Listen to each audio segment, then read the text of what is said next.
옛 이야기 속에는 우리가 알지 못하는 기이한 사건과 흥미로운 인생사가 가득합니다. 오늘도 한 편의 야담을 준비했으니 함께 들어보시죠.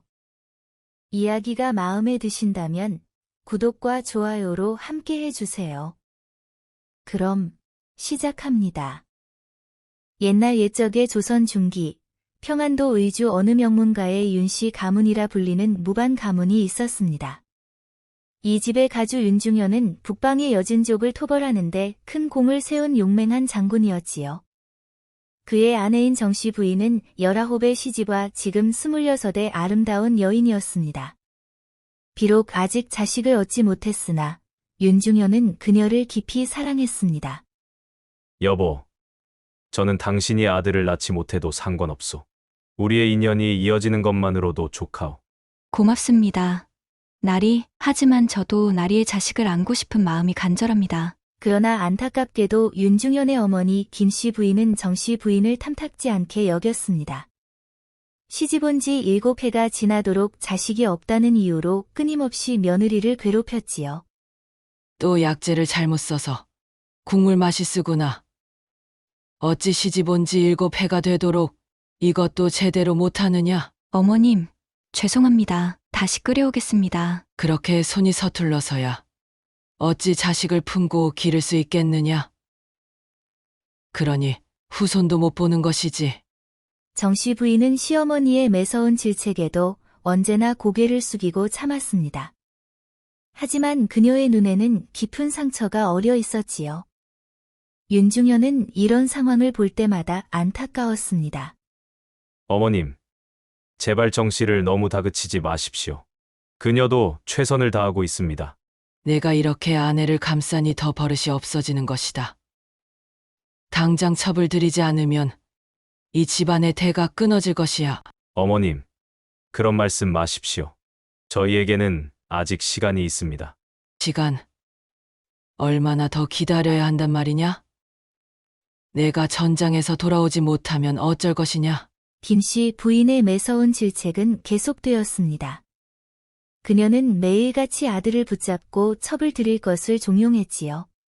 중현아, 옆집 조생원댁의 아들은 벌써 둘째를 얻었다. 박 판선의 아들은 셋째를 기다린다는구나. 너희 또래 중에 자식 없는 집은 너희뿐이야. 어머님, 그건 내 며느리는 시집 온 지 7해가 지나도록 배 하나 불러오지 못했다. 이제는 인정해라. 정씨는 성녀다. 윤중현은 어머니의 끊임없는 압박에 점점 지쳐갔습니다. 그는 정씨 부인을 진심으로 사랑했지만 가문의 대를 잇는 것 또한 그의 중요한 책임이었지요. 부인, 이제는 어쩔 수 없을 것 같소. 어머님의 강요가 날이 갈수록 심해지고 있소. 나리, 제가 부족한 탓입니다. 나리께서 원하신다면 첩을 들이셔도 좋습니다. 아니요. 내 마음은 오직 당신 하나뿐이오.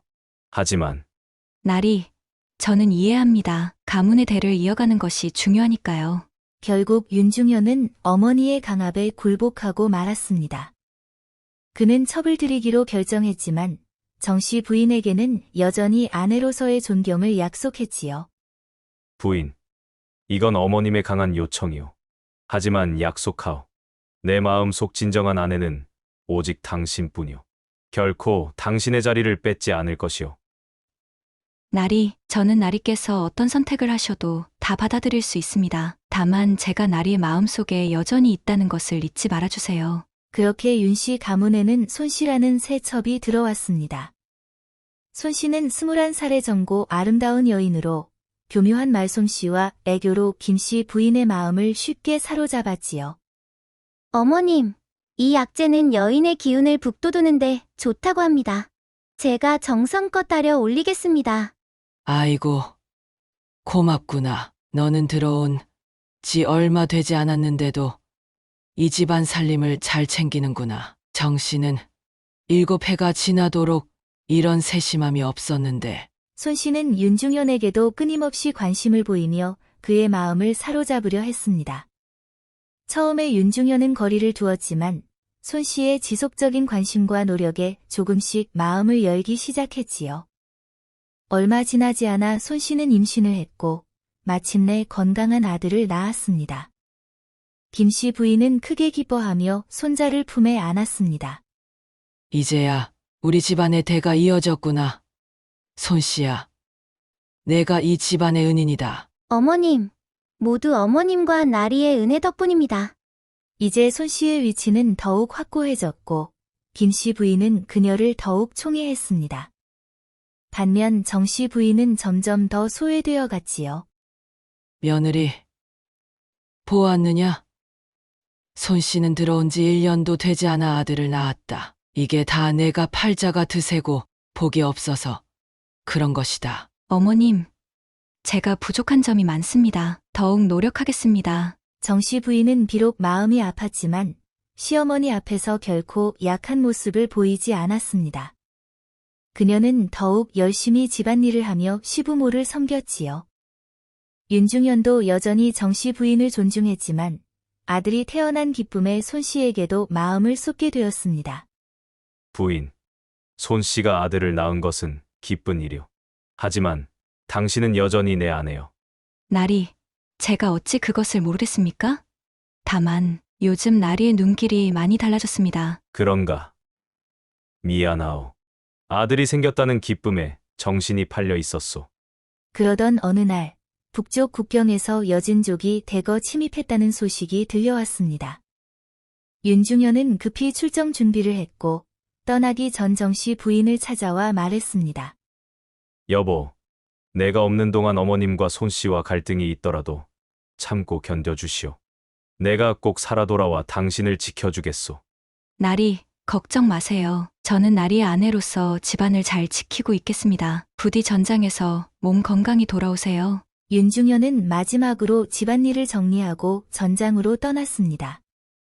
그의 출정은 온 집안에 큰 슬픔을 안겼지만 나라를 위해 반드시 가야 할 길이었기에 모두가 이해했습니다.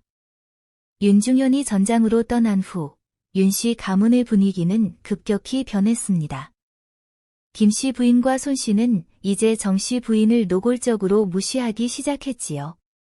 얘야, 이제 손씨가 아들을 낳아 이 집안의 대를 이었으니 그녀가 안채의 주인이 되어야 할 것 같구나. 너는 옆채로 거처를 옮기는 게 어떻겠느냐? 어머님, 하지만 나리께서는 내 아들은 지금 전장에 있다. 이 집안의 어른은 나다. 내 말에 불순종하겠다는 것이냐? 정씨 부인은 눈물을 삼키며 고개를 숙였습니다. 그녀는 윤중현을 사랑했고 그의 무사 귀환을 위해 모든 것을 참아내기로 결심했습니다. 어머님 말씀대로 하겠습니다. 제가 옆채로 거처를 옮기겠습니다. 그렇게 정씨 부인은 안채에서 옆채로 쫓겨났습니다. 옆채는 비가 새고 바람이 들어오는 허름한 곳이었지요. 이제 정씨 부인의 시련은 시작에 불과했습니다. 손씨는 점점 더 대담해져 정씨 부인의 하인들을 자신의 편으로 만들고 정씨 부인의 물건들을 가로채기 시작했습니다. 심지어 정씨 부인의 친정에서 가져온 귀중한 보물과 옷가지들까지 탐내었지요. 이제 이것도 내 것이다. 나는 이 집안의 후계자를 낳은 여인이니까. 손씨, 그것은 제 어머니께서 주신 비단입니다. 제발 돌려주세요. 내가 뭐라고 주인에게 말대꾸하다니. 이 천한 것이. 아무리 아들을 낳았다고 한들 지금 너무한 것 아닌가요? 내 인연, 지금 누구를 구박하는 것이냐? 마음을 그리 나쁘게 먹으니 아이가 들어오지 않는 것 아니겠느냐? 어머님, 닥치거라. 이제 이 집에 내 자리는 없다. 구석에서 조용히 지내던지 해라. 짐을 싸서 나가주면 더 좋고. 상황이 이렇게 되자 집안의 하인들도 하나둘 정씨 부인을 무시하기 시작했습니다. 그녀에게 음식을 제대로 가져다 주지 않고 그녀의 요청을 묵살했지요.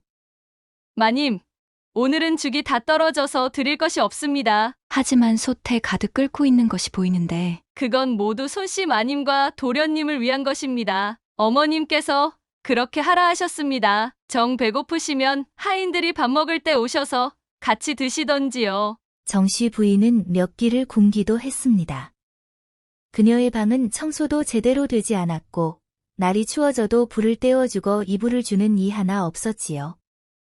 마님, 제가 몰래 음식을 가져왔습니다. 드시고 힘을 내세요. 고맙구나. 장씨, 내가 아니면 나는 정말 굶어 죽었을지도 몰라. 이것밖에 해드리지 못해 정말 죄송한 마음뿐입니다. 세상이 어떻게 되려고 이러는지. 오직 장씨라 불리는 늙은 유모만이 몰래 정씨 부인을 도왔습니다. 점점 절망에 빠져가던 정씨 부인은 어느 날 밤 뒤뜰의 연못가에 서 있었습니다. 차라리 모든 것을 끝내버리고 싶은 충동이 들었지요. 그때 누군가 그녀의 어깨를 조용히 잡았습니다. 마님, 그러시면 안 됩니다. 성준이라는 머슴이었습니다. 그는 윤씨 가문에서 오래 일해온 일꾼으로 늘 묵묵히 자신의 일을 하는 사람이었습니다. 성준아, 내가 왜 살아야 하니? 나리는 멀리 계시고 이 집에서는 모두가 나를 무시하는데 마님, 나리께서는 반드시 돌아오실 겁니다. 그때까지 마님께서는 꼭 살아계셔야 합니다. 성준의 진심 어린 말에 정씨 부인은 눈물을 멈추었습니다. 그의 눈빛에서 단순한 동정이 아닌 진정한 존중과 염려를 느꼈기 때문입니다. 나리께서 전장에서 승리하고 돌아오실 것입니다. 그때까지 힘을 내십시오. 제가 마님을 지키겠습니다. 그날 이후 성준은 더욱 적극적으로 정씨 부인을 보호하기 시작했습니다. 그는 새벽 일찍 일어나 정씨 부인의 방을 따뜻하게 데우고 몰래 좋은 음식을 가져다 주었습니다. 또한 다른 하인들이 정씨 부인을 무시할 때마다 단호하게 막아섰지요. 진심으로 하는 말이다. 다시는 마님을 무시하는 행동을 하지 마라. 그렇지 않으면 내 주먹을 맛보게 될 것이다. 성준의 위협에 하인들은 겁을 먹고 물러섰습니다. 그의 거대한 체구와 강한 힘은 가문 내에서도 잘 알려져 있었기 때문입니다. 하루는 손씨가 정씨 부인의 거처를 직접 찾아와 괴롭히려 했습니다. 내가 어떻게 밥을 제대로 먹고 있었는지 알았다. 그 머슴이 몰래 음식을 가져다 주었지? 이제 그 머슴도 내쫓을 것이다. 손씨, 제발 성준을 내쫓지 마세요. 그는 이 집안에서 오래 일한 충직한 머슴입니다. 더 이상 말 참견하지 마. 내 말은 이제 아무도 듣지 않아. 손씨가 막 나가려는 순간 성준이 문 앞에 서 있었습니다. 그는 모든 대화를 들었지만 평온한 표정을 유지한 채 공손히 절을 올렸습니다.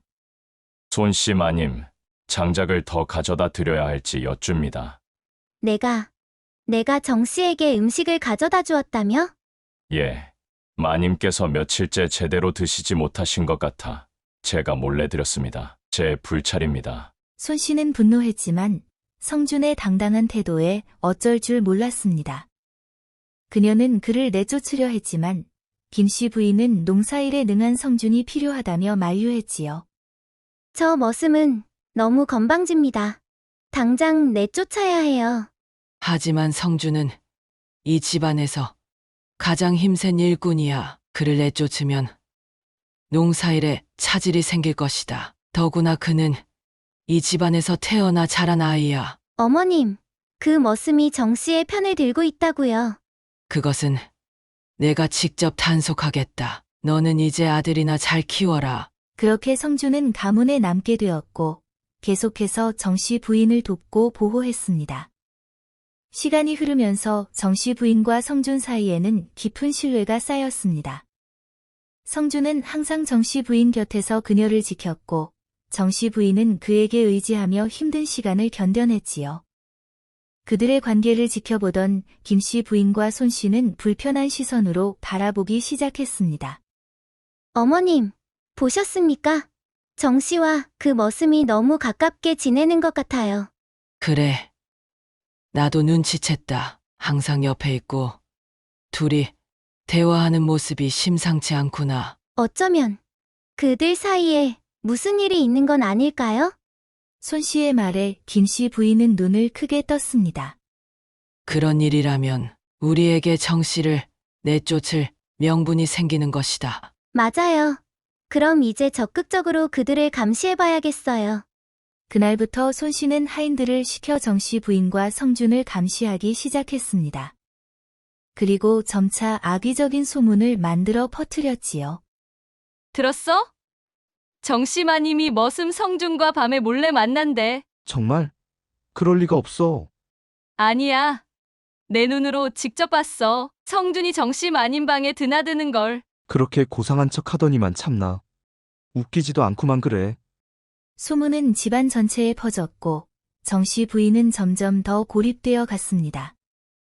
하지만 그녀는 결코 굴하지 않고 자신의 자리를 지켰지요. 정씨, 이제 더는 숨길 수 없다. 내가 그 머슴과 불미스러운 관계라는 소문이 파다하다. 어머님, 그건 모두 거짓입니다. 성주는 그저 저를 돕는 충직한 하인일 뿐입니다. 그렇다면 왜 항상 그와 함께 있느냐? 왜 그를 그토록 가까이 두느냐? 그는 유일하게 저를 인간으로 대해주는 사람이기 때문입니다. 김씨 부인은 분노했습니다.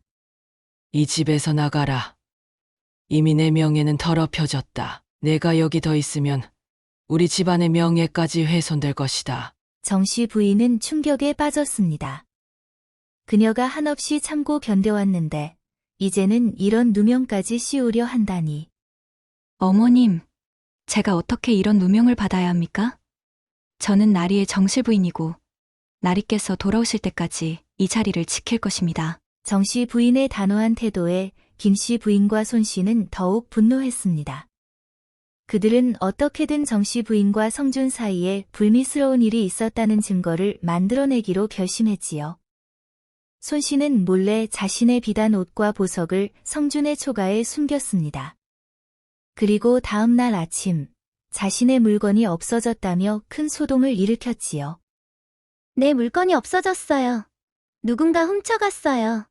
집안 전체가 뒤집어졌고 손씨의 지시로 하인들이 성준의 방을 수색했습니다. 당연히 그곳에서 손씨의 물건들이 발견되었지요. 이것 봐라. 내 말이 맞았지? 저 머슴이 도둑이었어. 성준아, 어떻게 이런 일을... 정씨 부인은 믿을 수 없다는 표정이었습니다. 마님, 저는 결코 그런 짓을 하지 않았습니다. 누군가 저를 모함한 것입니다. 하지만 이미 증거는 명백했고 김씨 부인은 성준을 결박하도록 명령했습니다. 이 머슴을 관아에 넘겨라. 도둑질은 중죄다. 어머님, 제발 그러지 마세요.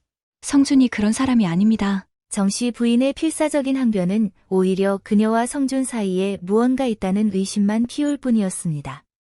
보라. 정씨가 저렇게 머슴을 감싸고 돈다. 분명 둘 사이에 무슨 일이 있었던 것이다. 아니에요.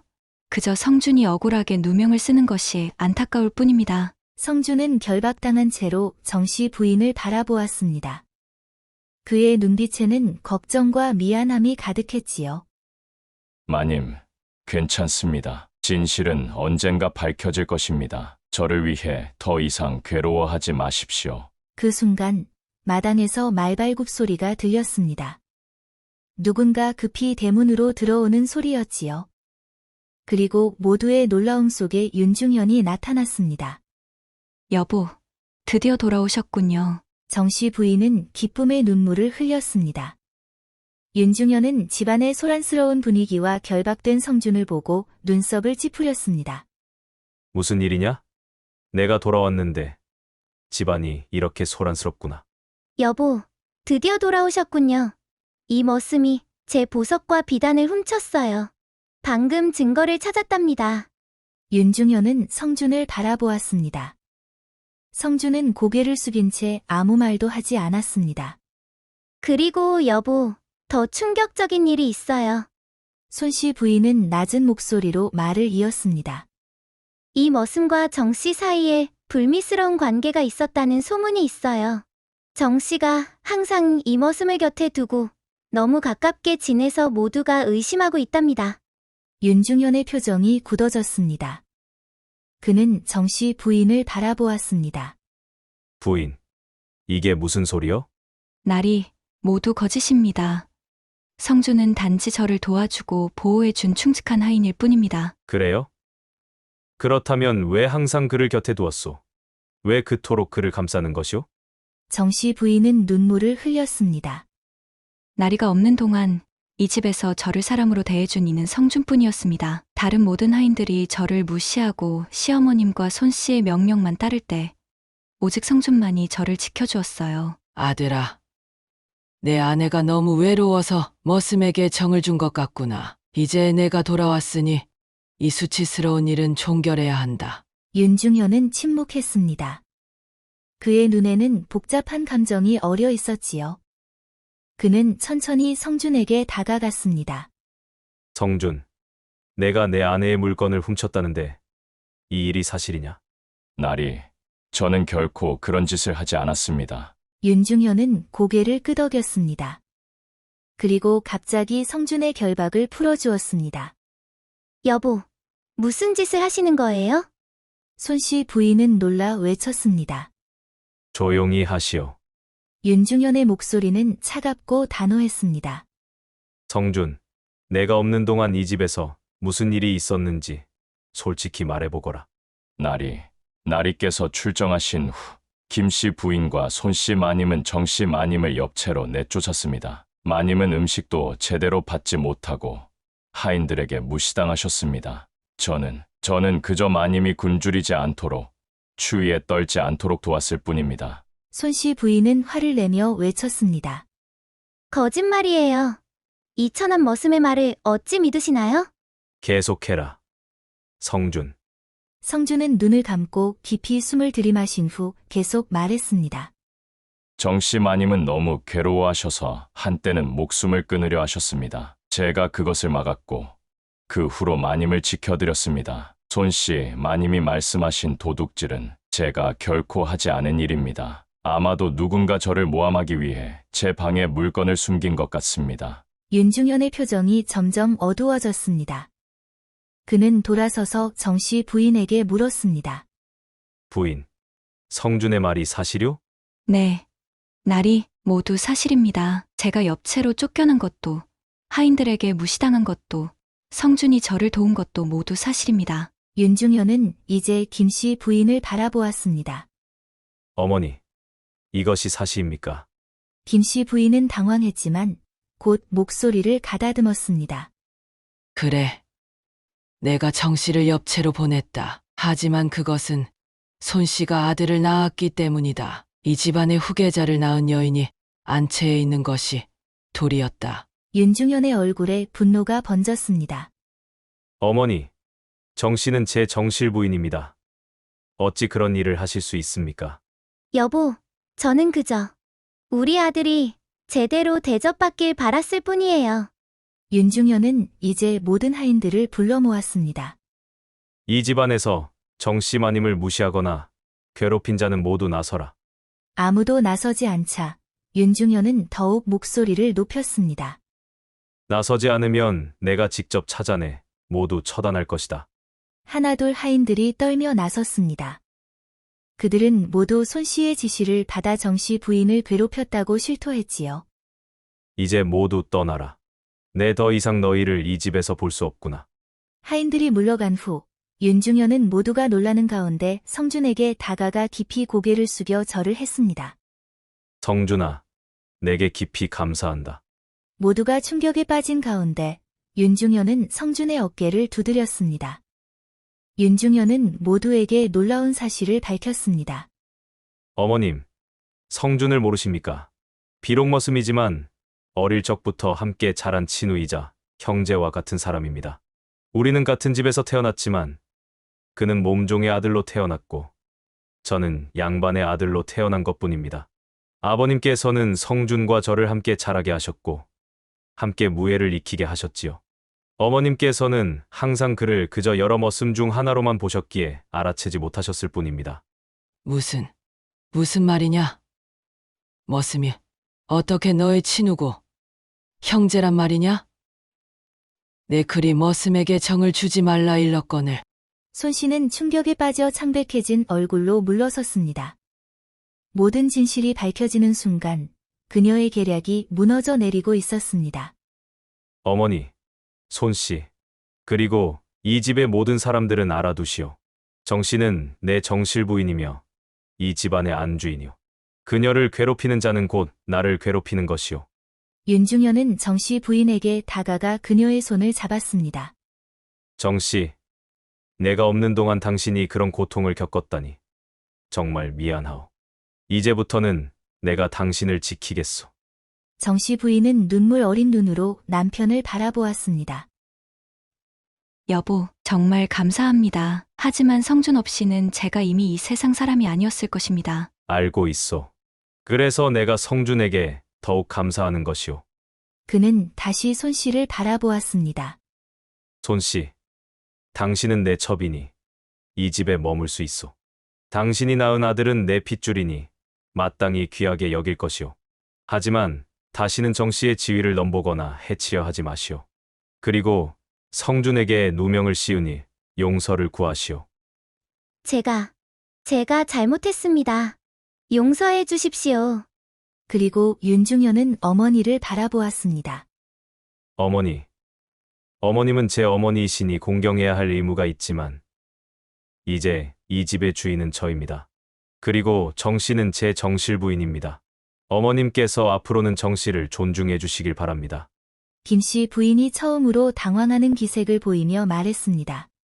아들아, 나는 그저 이 집안의 대를 이어가기 위해 더 이상의 변명은 필요 없습니다.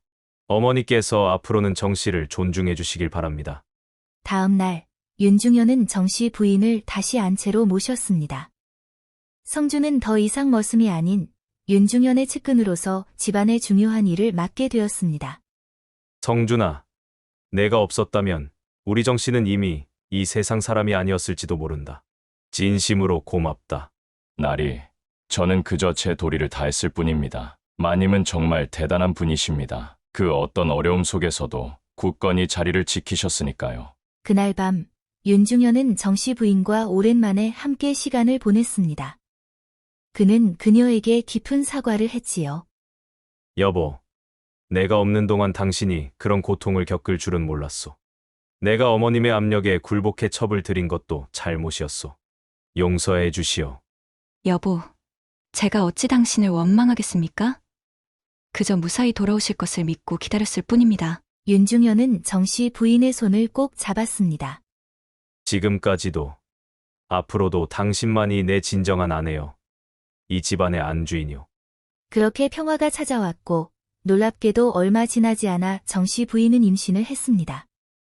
그녀는 건강한 쌍둥이 아들을 낳았고 윤씨 가문은 크게 기뻐했습니다. 김씨 부인은 점차 며느리의 강인함과 현명함을 인정하게 되었고 손씨도 자신의 위치를 받아들이며 정씨 부인을 존중하게 되었습니다. 성준은 윤중현의 휘하 부대에 합류하여 함께 나라를 지켰지요. 세월이 흘러 정씨 부인의 쌍둥이 아들들과 손씨의 아들은 훌륭하게 자랐습니다. 그들은 함께 교육받으며 형제애를 키워갔고 후에 모두 나라를 위해 공을 세운 장수가 되었지요. 윤중현과 정씨 부인은 서로에 대한 사랑과 믿음으로 오랫동안 행복하게 살았습니다. 윤중현은 아내가 자신이 없는 동안 얼마나 고통받았는지 항상 기억하고 그녀를 더욱 소중히 여겼지요. 여보, 당신이 그 어려운 시간을 견디고 기다려준 덕분에 우리가 지금 이렇게 행복할 수 있어. 내 평생 당신에게 감사할 것이오. 아니에요, 여보. 제가 감사드려야 합니다. 여보께서 진실을 밝혀주셨으니까요. 사람들은 이 이야기를 전하며 말했습니다. 진실은 언제나 결국 밝혀진다. 고. 또한 인내는 쓰지만 그 열매는 달다. 라는 교훈을 새겼지요. 이런 옛 이야기는 현대를 사는 우리에게도 중요한 의미가 있습니다. 비록 불의와 고난에 직면하더라도 자신의 가치를 잃지 않고 굳건히 버티는 것의 중요성, 그리고 진정한 충성과 우정의 가치를 기억해야 하겠지요. 때로는 삶에서 가장 어두운 순간이 우리의 진정한 동반자와 적을 구분하게 해주는 시간이 되기도 합니다. 마지막으로 이 이야기는 권력의 남용이 얼마나 위험한지, 그리고 사랑하는 이들을 지키기 위해서는 때로 용기 있게 맞서야 한다는 것을 일깨웁니다. 우리 모두가 자신의 삶에서 정씨 부인의 인내와 성준의 충직함, 그리고 윤중현의 공정함을 본받을 수 있기를 바랍니다. 세상에는 아직도 풀리지 않은 이야기들이 많습니다. 다음에도 흥미로운 야담을 들고 찾아오겠습니다. 이 이야기가 재미있었다면 지인들과도 함께 나눠보세요. 그럼 다음 이야기에서 다시 뵙겠습니다.